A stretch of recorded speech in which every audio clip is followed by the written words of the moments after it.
guys, I'm Siti Hajar.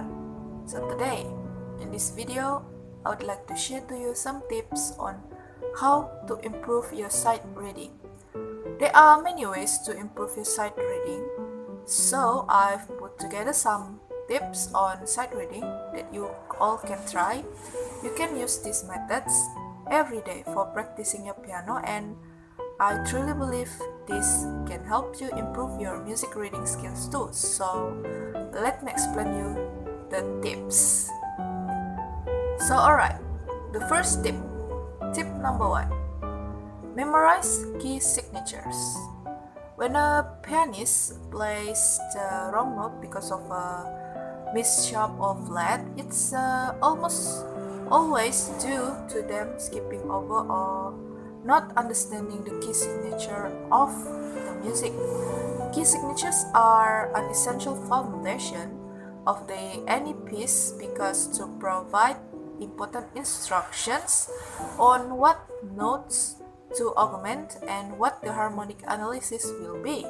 For example, it would be much easier to read a passage in D major if you could quickly recognize that from the every beginning.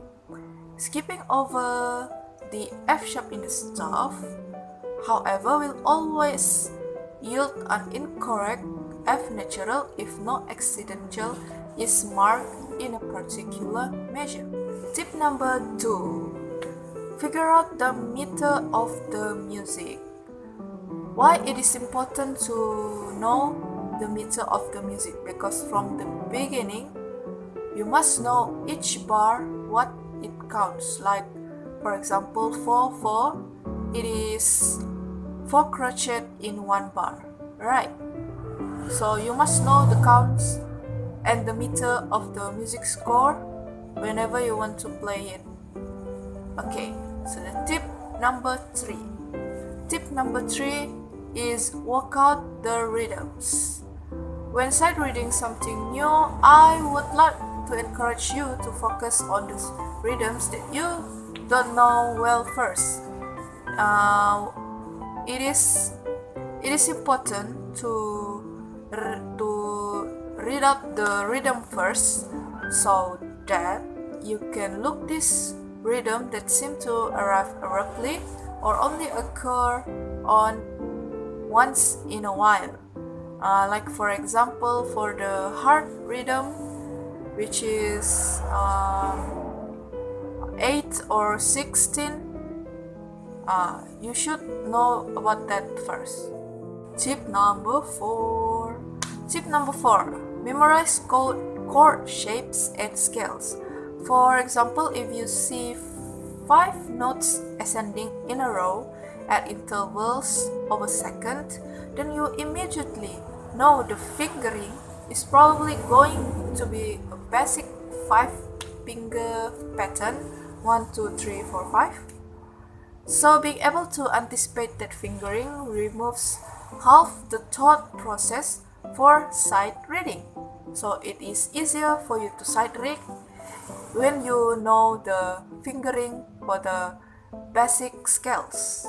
So once you have tied all of this in the key signature, then your hands will simply know where to go without having to read each individual notes all of the time.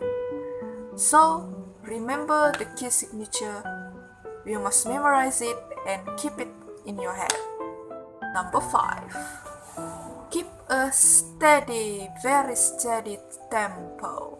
So make sure to pick a tempo that you can execute evenly and accurately. For example, if you have a piece that combines quarter notes and 16 notes, then you should have good ideas how fast you can play those 16s. Once you figure out, then you can dictate the speed of the quarter notes, which are more simpler to play.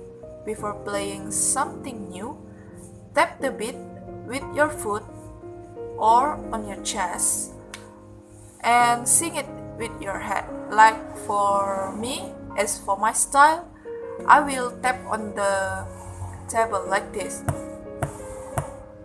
I tap on the table so that I can count my tempo very steadily. Like steady tempo is like the andante one, 70 to 80 BPM. So the very last tip from me is never ever look down at your hands.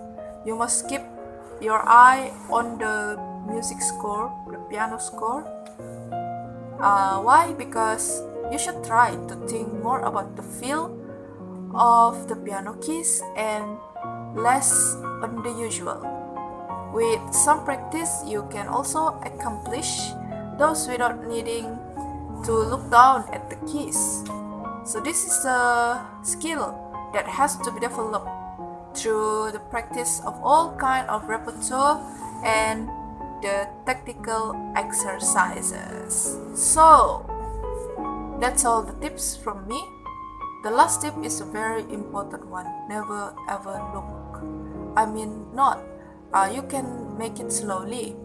You can take it slowly, but try to not to look at your keys, and you remember the shape of the piano keys too, and also memorize all the key signatures and the basic scales especially. So maybe the easier one is the C major. C major scales is easier to remember. So that's all for me. I hope the tips could help you to improve your sight reading while playing the piano. That's all. Thank you and cheerios.